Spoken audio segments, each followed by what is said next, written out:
Well, a very good morning, everyone, and thank you very much for joining me here on today's webinar. I'm James O'Connell, your host today and trainer, and thank you for being part of the Business of Hospitality training series and today's topic, how to find staff and keep them.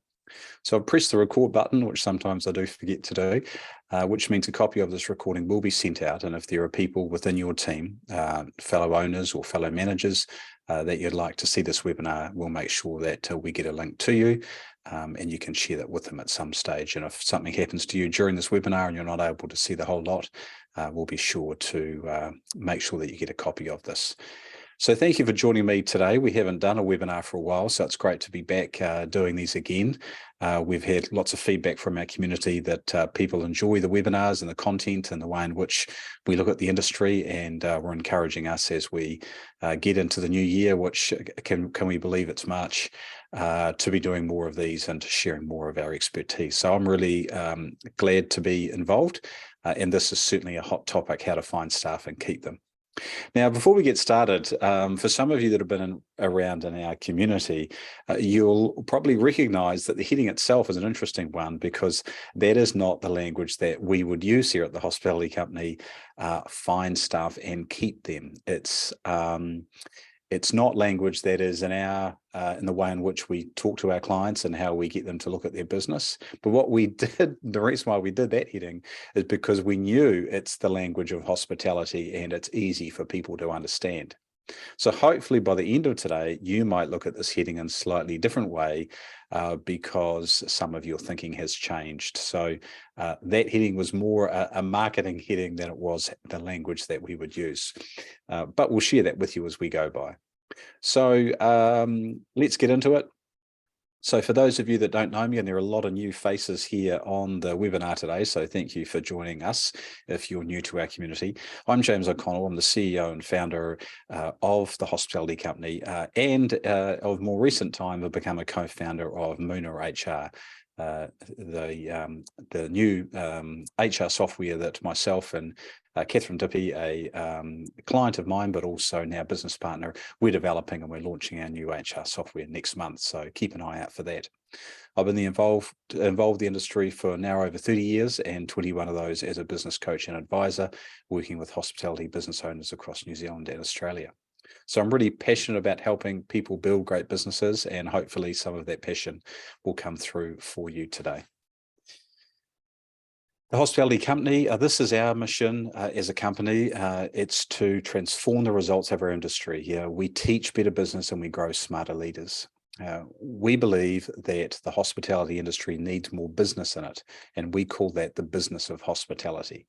And we also believe that the success of any business is defined by the quality of the leaders. So we do a lot of work in that leadership space when we work with owners.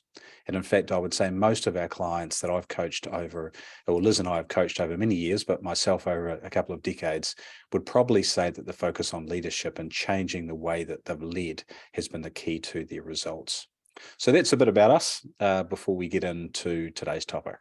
Now, a new thing we're doing today is we're really encouraging Q&A, and today we're doing it with a big encouragement, and you can see here that the best question of the day, and you just pop that into the chat box as you go through, and I'll answer those at the end, but the best question today is going to receive a complimentary place on our Business of Hospitality course, which is our big course for owners, valued at $750. It's a comprehensive look at everything we teach.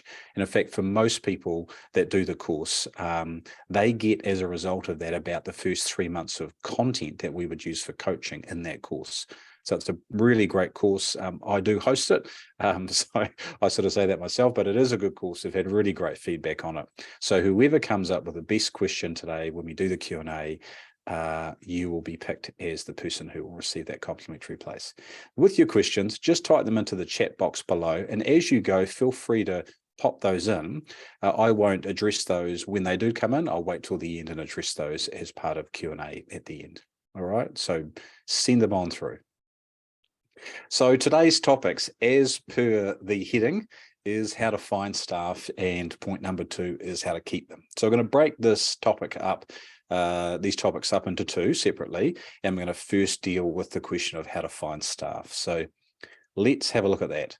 So how to find staff? Well, this is where you're going to see a little bit of change immediately when we talk about that change of language. And it starts here. We believe that one of the biggest shifts that you want to make, if your language would be to talk about finding or to find staff, is to replace that immediately with the language of attract. Your job is to attract staff. And we believe that those people that we've worked with that have changed that mindset, most have come with that mindset of find staff, because I know it's normal language of our industry, and it's normal language that we would use. But there's a real problem with that, because it just doesn't deal with the fact of who you need to be to get the right people in your business. It's almost sounds like to find staff is, I'm just going to go out and get anyone, and hopefully our business will be good enough for them, as opposed to we're going to create a really amazing business here with a great culture, and then we're going to attract great people to want to be a part of that. And so it's a shift in mindset, but it's a really, really critical one, and I'd encourage you with that today. So instead of the original heading, marketing heading, saying how to find staff, we'd probably say how to attract staff, but then maybe that from a marketing perspective might not have had the same impact. So just think about your language. My wife, who's a master's student in English and English literature, would say that language is the root of culture, and that using the right language really does change the way you see and look at things. So with that in mind, let's look at the things that we can do to attract staff.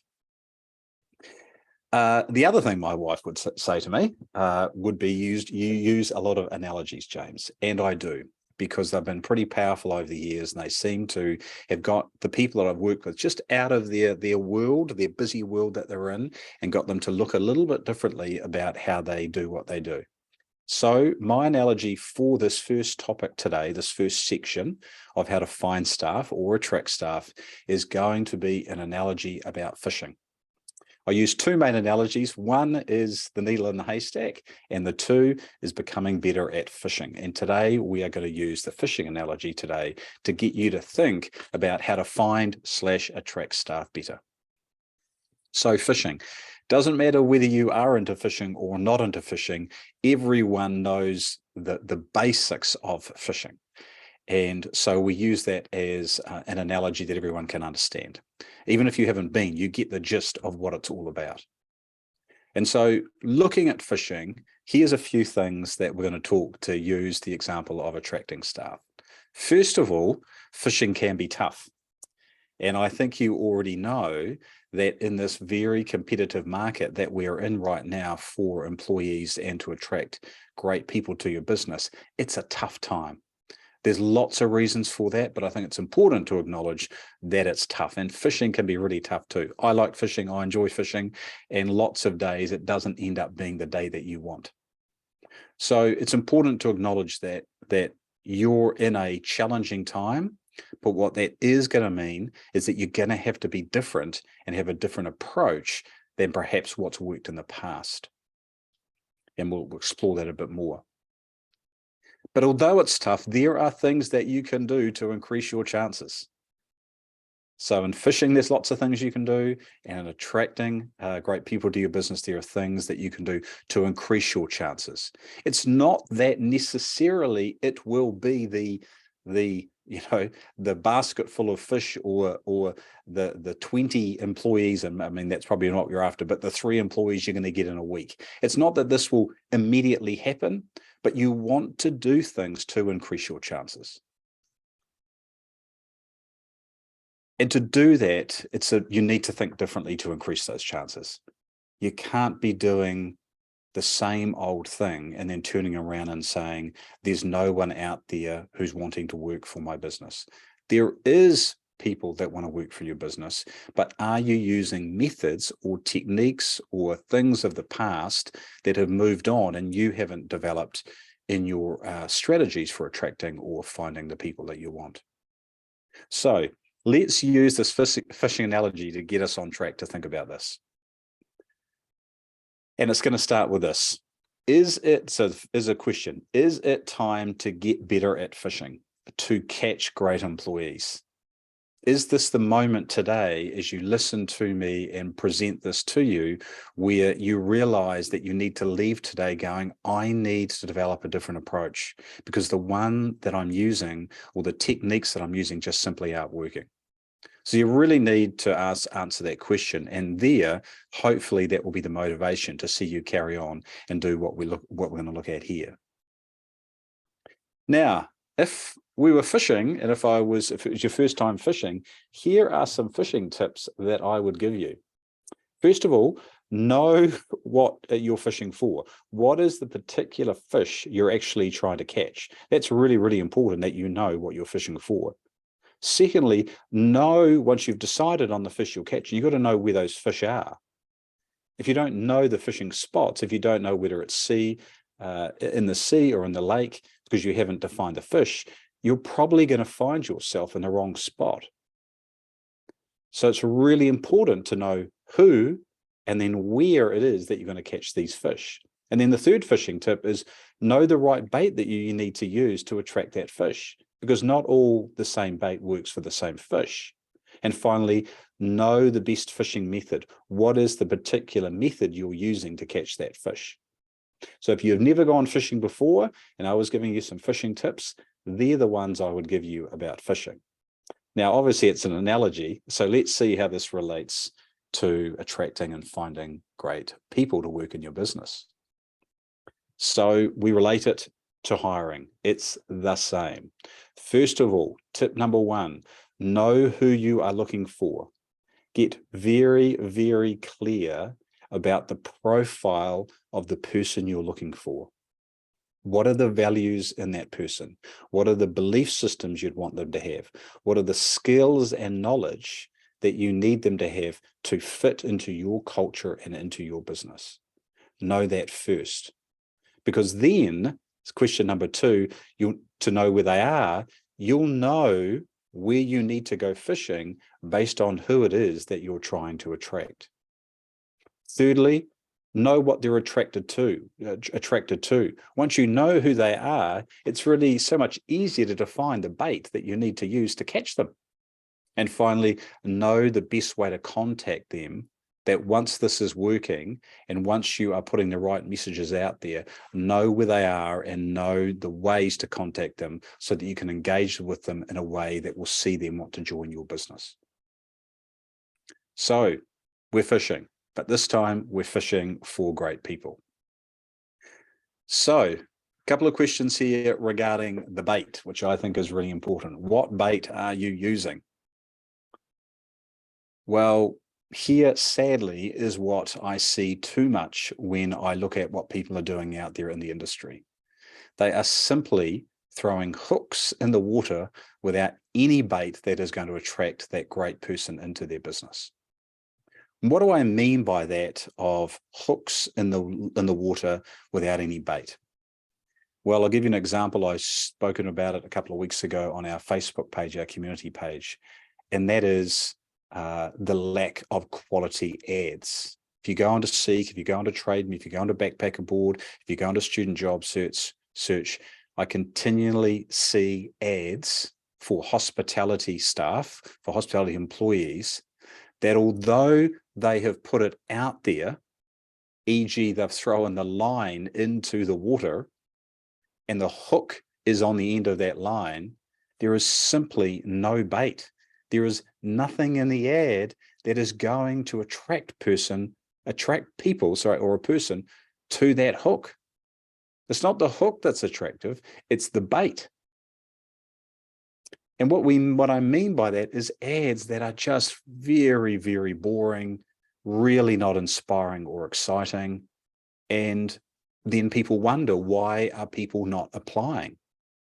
It's going back to the quality of the ad, which I'll talk about in a moment, and really making sure that what you are throwing out there is more than a hook, but is bait on that hook that you know the people that you are wanting to attract to your business would be attracted to.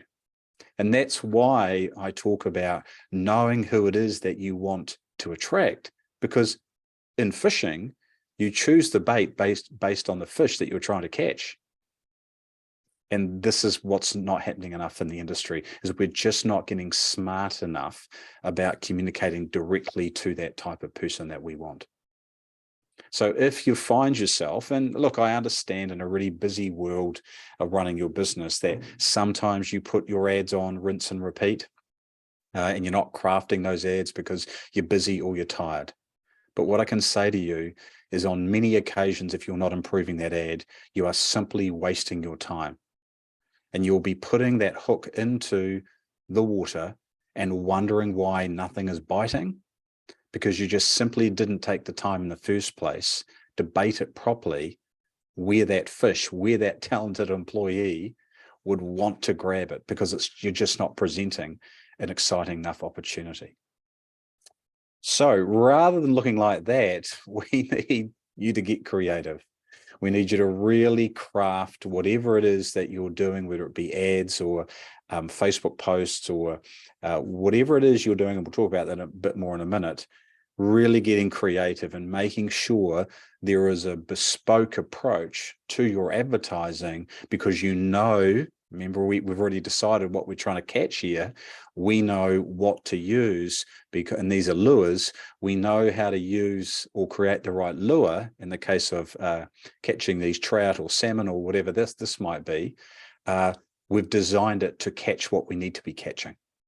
So using this analogy, how are you going with this? How are you bespoke designing the messaging to who it is that you're trying to attract in your business? That might be something to go away and think about. Now, to help you with that, this is a really, really important piece from Gallup's book, It's the Manager. And I share this a lot. I put this in a lot of the online courses that I teach. And this is about the changing demands of the workforce. This is really important, because this is about helping you design that lure or the bait that you need based on what evidence shows, the research shows that people are looking for. Now, yes, this is general. This is not hospitality specific. But what we know is that the future of what people are looking for does cut across all industries. So if you start by developing your language and start by developing your employment brand message around these 6 areas here, you will be going a long way to attracting the people that you want to attract. So changing demands of the workforce, this is what they used to be. Think 60s, 70s, 80s, now thinks 2000s, 2010s and 20s, all right? This is what people are after.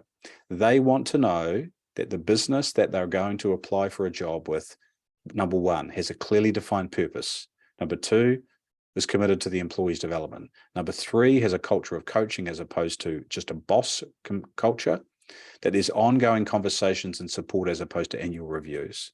That the business will focus on identifying and working on the strengths of the individual. And finally, that the employer understands that their job is a big part of their life, and they work with them, not on the work-life balance thing that we all hear about, but about making sure that the work that they do and the environment that they're working is a really important part of their life, because it is to them. So once we know this, once we look at the research and we see what it is that people are attracted to, we can start thinking about how we might create that bait to catch them. And here it's about, in part 1, what to say. So this is easy to do now because we've seen the research. So 6 things that you might want to be thinking about when you're doing your ads or when you're promoting your business. Really getting clear and define what your purpose is as a business. Why do you exist? Number 2, show how you develop employees. Show pathways to that. It's a really great restaurant group in Auckland, a very large restaurant group, who, if you went onto their careers page, they have mapped out with an attached PDF of exactly the steps an employee would take in a role. So if you join the business here as a frontline server or waiter or front of house person, here's the steps you would take to become a restaurant manager. Showing employee development process, really powerful. Number 3, present yourself as a coach. Present the people, the managers in the business as coaches, not the boss, that they don't, won't be attracted to that environment of just a boss, this is what you do mentality. Talk about the way you lead in your ads or the way in which you promote your business. How do you lead? Because people are attracted to great leadership environments.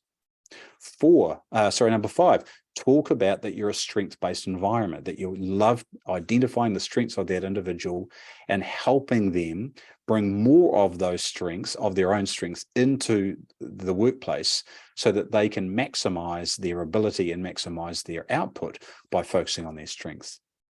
And finally, show you're good enough to be in their life. That if they're going to commit even part-time, but full-time, hours and hours to the business, that your culture, that what you stand for, is exciting and enough for them to want to be a part of, because they have lots of choices. So this is about you really thinking about, am I just continually throwing out there that hook with either no bait, the wrong bait, bait that just simply doesn't work, or are you crafting and are you thinking about this in a way where that bait is absolutely the right messaging for that great employee that you want to attract? Taking time to do that is absolutely worth it. And then we want to think about what lines you've got on the water. So we're going fishing. This in the case of this image is, big game fishing, 6 lines in the water rather than 1, and hoping that one of those is going to pick up the fish. So what are you doing? What lines do you have in the water? What's working or not working for you in this space? Well, part 2 is what to say, which is, very much the bait. And then number 2 is your method. How are you going to catch that fish, and where are you going to say it? Where are you going to get that messaging? What's the right place? So here's 6 ways. Number 1 is in-house. Are the employees within your business saying that it's a great place to work? And are they telling their friends and family? When we did a poll a couple of months ago on the number 1 way that our community has attracted staff in the last year, the number 1 way, without a doubt, was employee or staff referrals. So have you got staff, your own staff, happy and out there saying the right things in their friend groups and their family? Number 2 is the ads you might be posting on, the Seeks, the Trade Me's, these types of things. Are you saying the right things there? Then we go through your website, your social media, your partners, and your community. All different areas, all different lines, which you saw before in the 6 rods in the water. What 6 rods have you got in the water? And with those rods, are they baited with saying the right thing? And I say that because what I've seen a lot of over the years is people doing lots of activity and wondering why it's not working. Well, if you put 6 lines in the water and none of them is the right bait, there's no bait, it's really easy to continue to fish all day and not get any bites and not get any fish, because you're simply just not baiting them in the right way that people would, in this case of fish, would be attracted to that. So don't necessarily blame the methodology that you're using. The methodology might be spot on. It's simply what you're doing and how you're saying it is just not right. So, do you need to revisit your lures? Do you need to revisit how you're saying what you're saying? Are you really, really clear about the candidate you're trying to attract? And are you really clear about what that candidate would be attracted to? Both of those questions need to be asked for you to really write great copy. So on that note, here's what we'd say is to write every word like your business depends on it. Every piece of advertisements or promotion you do to attract and to find people for your business, you want every word to count. So it's very, very important that you take the time to craft and to think differently about what it is that you're saying. But just to help you with that a little bit here, I've just given some examples. If you're on our Facebook page, you may have seen a few of these that I posted a few weeks ago. But just to give you some examples, think about what you might be writing in the language you're using and compare it to some of our examples that we're using here, some best practice. Well, we think it's pretty good, and it's certainly different. I know a number of clients new clients that have come on board just in the last 6 months who have changed their language to this language, and they've had immediate success with the amount of people that have inquired for positions with that company. So here's some. You can use these if you wish, or you can make your own, but some to think about.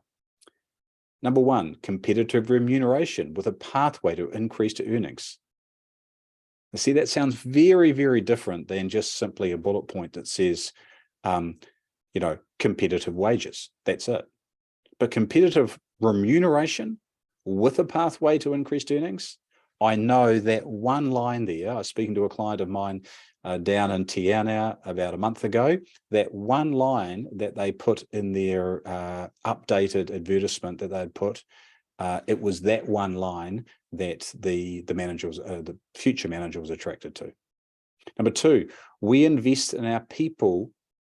We invest in our employees via industry-leading and professional development opportunities, industry-leading training and professional development opportunities. See how different that sounds than we provide training. You've got to write that word and write those words like your business depends on it. Number 3, we provide an environment where individual strengths are recognized and developed. And why would we put that one in there? Because we know from the Gallup research that focusing on strength as opposed to weakness is something that people are attracted to. So we could use that to craft some of the language in what we write. Number 4, particularly if you're in our community, you're doing open book management, how might you position sharing the numbers?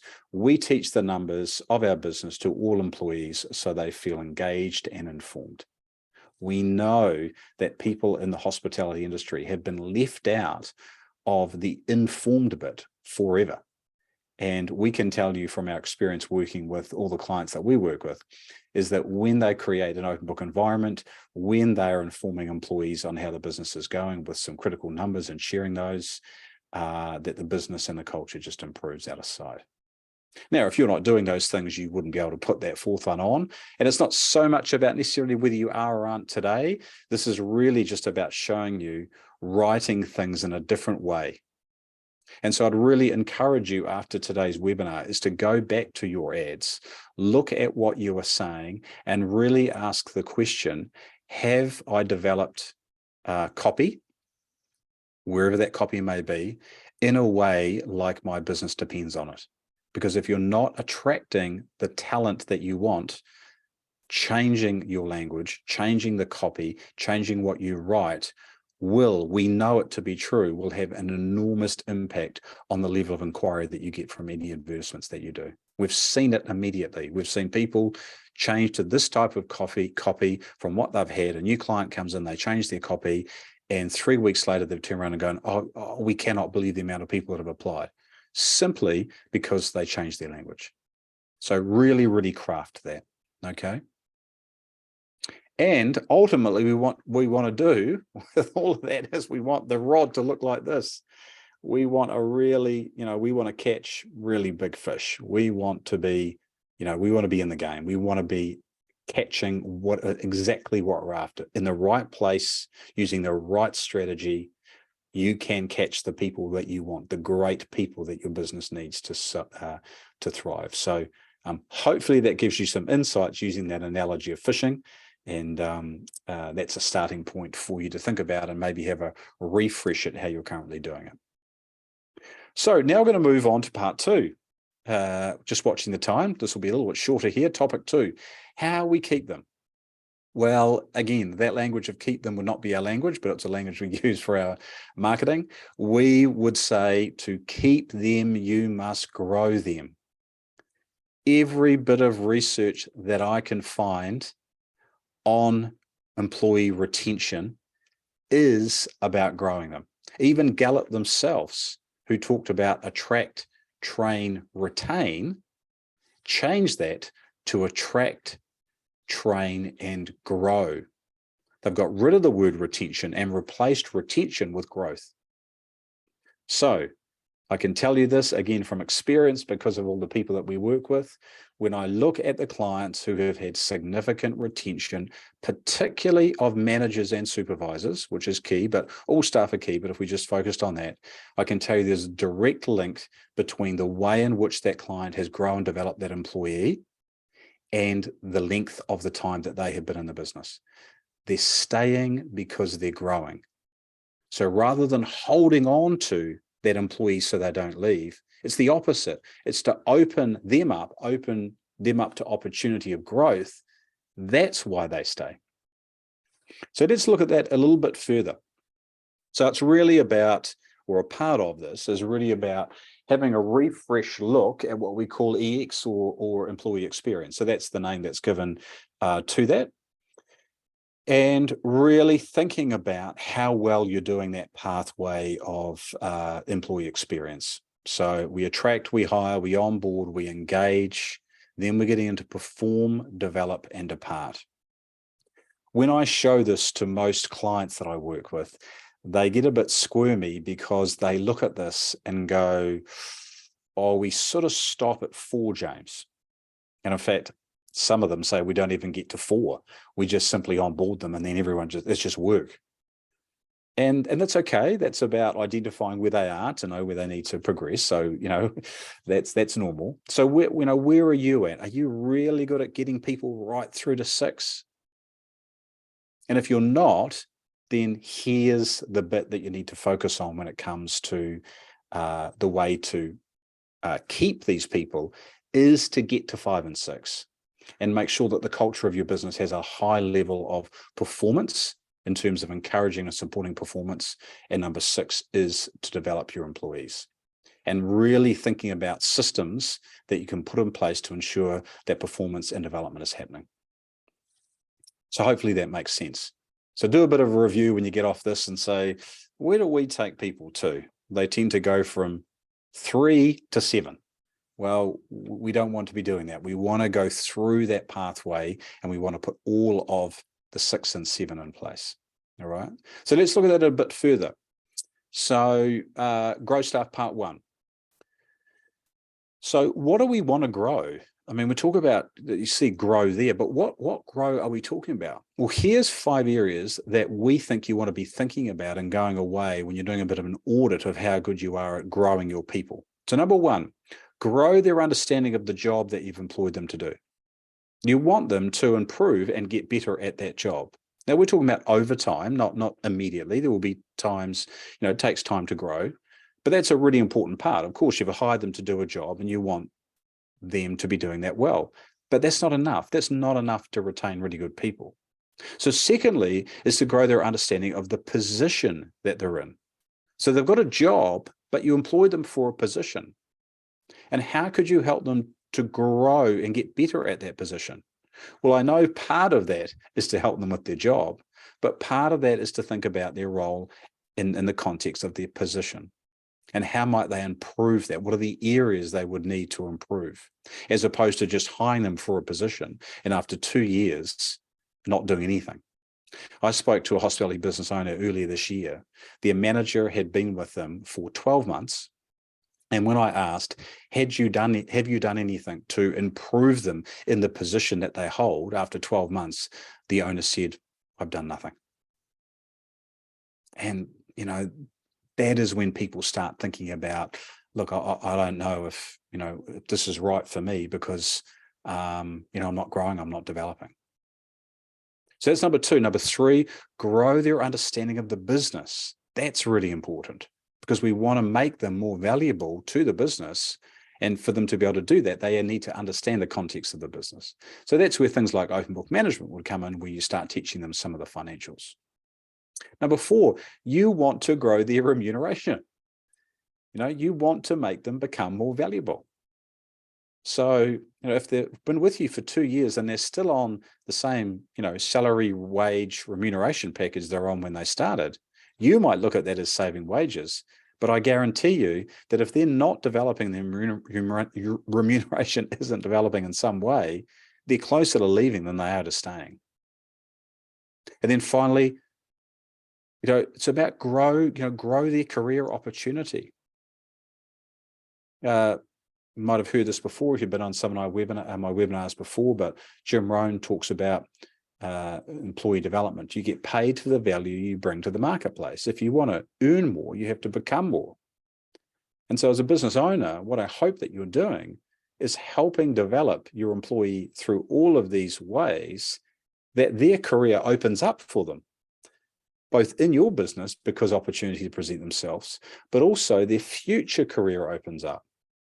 Now, I know that sounds counterintuitive because you hear that and going, well, hold on, if we make them better, won't they leave? No, you want to make it really hard to leave. And the way you make it hard to leave is that they continue to grow and develop within the workplace and within the culture of the business that you have. So don't hold on to them, let them go, let them grow and develop. That's when they will stay longer.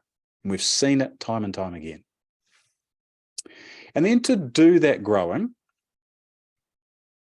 the way to think about that, and we talk about the employee experience and developing employees in this growth area, we think through our research it comes down to three things. One is the quality of the experience that they bring to the business in previous roles and the experience that they have in your business. Number two is the education that you provide them. And number three is the mentoring that also goes along with that. So number one, experience. Draw on what they know and provide them with an environment that provides continued learning experience. So draw on the experience they've had to help them in their role to feel really engaged, and then make sure that the experience that's happening within your business is one where they continue to learn. Number two, education. Provide opportunities to learn more about their position and what we would call the business of hospitality, which we saw there in the comments I made before. Make them more valuable to you and the market in the future. Make them more valuable to you tomorrow. If you want to get higher return on investment, and I know that sounds sort of quite a, a sort of a black and white approach, but if you want to make your employees more valuable to the business and for their return to be higher, you've got to put that work in or investment into them so that they become more valuable and their return is higher. If you try to keep them down or you try to hold them so that nothing comes up, nothing grows, then you will have a business that won't grow as a result of it. We absolutely believe, and I've seen this for a very long time, is that when owners and employees grow, businesses grow. It's as simple as that. And finally, mentoring. One-to-one discussions where feedback is given, knowledge is imparted, and healthy discussions can be had. Really, really important to implement a mentoring program. The best mentoring programs that I have seen and that I've worked with clients is where you have a mentoring program where an employee gets mentored from their direct supervisor, because that's the really critical relationship, and that you set up time and space for that relationship to work. Not just working on the floor in the business, in the busy, but setting some times or once a month where there can be some mentoring happening. My young son, who's only 14 years old, he has a teacher who is his mentor at school. He meets with that mentor once a week, just for 15 minutes to talk about how things are going. So what conscious mentoring is going on your business? And we know that if you put mentoring in to support education and to support the experience they're having, those three combined will go a long way to employee retention, because we know that to keep is to grow the people in your business. So I'm running out of time. So what were the key messages here? Well, the key messages is we've got rid of the original topic. The original topic, which was to find and to keep, has now been replaced with attract and grow. And I think if you take that away from today's webinar and think about that and think about how you can do that better, you'll go a long way to achieving, I'm sure, some of the important goals that you want to achieve this year. So if you want to know more about this, but before we get Q&A, if you want to know more about the people and culture side, which I've talked about here, and a bit more of a deep dive into this, highly recommend a course hosted by me on our website, the People and Culture course. We've had lots of business owners do that. Really successful feedback. We've had great feedback on it. It's been a successful course for us. And if you want to understand a lot of what I talked about today at that next second, third, fourth layer, that would be the course to do. Okay. So Q&A. We've got a few minutes left, 5 minutes left. So let's see what we have here. I'm jumping into my Q&A box here. Thank you, everyone.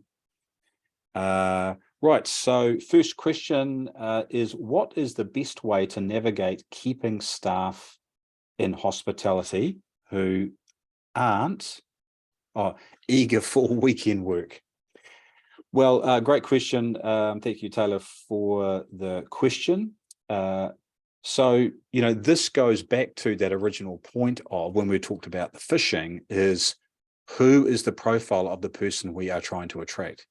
I'll give you an example in relation to this. I have a stepson. He's 23. He is full-time at university. He's got a really big schedule, and his weekends are really the only weekends that he can work. It's the only time he can work. He works once during the week and twice in the weekends. He's in a hotel. He's reception in a hotel. He is the person that you want, because that's when he can work. So, you've got to get really, really clear with the candidates and the people that you're wanting to attract about what the expectation are of what they can and can't do. If what you're doing is hiring people and saying, well, it's 7 days a week, so you might have to work weekends, but you find out that they've got sport, they've got other engagements that they're involved with, that's the sort of stuff you want to find out really early on. So I think you've got to be really smart about who you hire. And I know that's easier said than done. But, maybe that's where student job search might be better for you than Seek, for example, because you're finding students who have got a full schedule during the week and need to work more weekends. So that would be my take on that. How do we attract big fish? Older staff, very good. Well done, Taylor, another one from you. How do we attract big fish, older staff as a duty manager when only little fish apply? Well, really good question again, Taylor. Thank you. You're top of the list at the moment. Question about how to attract duty managers. Here's a couple of things that I'd say. You've got to really go back and ask the question is the language, or is the lures, if we use the example of the bait, is it right in the first place? Go back and look at your ad for a duty manager and ask the question, is that ad you put in inspiring and exciting to a duty manager? Now, as part of that, what I'd ask you to do is to go back and start thinking about the trajectory of what a duty manager might look like. So I'll give you an example of this. Lots and lots of managers, we've done lots of testing on this, we've done lots of surveys on this, lots of managers see business ownership in their future. Okay, so think about that. Think about, are you the type of environment where you're putting ads out there that say to a potential duty manager, an older fish, as you put it, if join our business because we teach our managers about the business of hospitality. If your goal in the future is to own your own business one day, come and join our team, our crew, because we teach business to our staff. We teach business to our managers. We provide educational opportunities for them to grow. Now, over the years, I have taught a lot of owners who were ex-chefs, ex-restaurant managers, ex-bar managers, who have gone out on their own and set up their own business. And a few people come to mind, but I won't use names. You might be listening today. And they've come to coaching. After a year, they've had their own business. They've come to coaching and gone, oh my goodness, I've got no idea what I'm doing. I thought because I was a manager of a restaurant, I knew how to run a restaurant. Well, I did know how to run a restaurant, but I didn't know anything about business. And I'm here and I'm calling you because I need help because I've got no idea what I'm doing. So what environment are you creating for the older fish? Is it, hey, this is a pathway to help you learn and grow if ownership is in your future? And we know that lots of them see ownership as part of the future. So you've really got to get into the head of the older fish, as you would call it, and say, what are they after? What they are absolutely not after, this is the older fish, particularly the talented older fish, they are not after a job. They are after an opportunity. And that opportunity, you've got to present to them.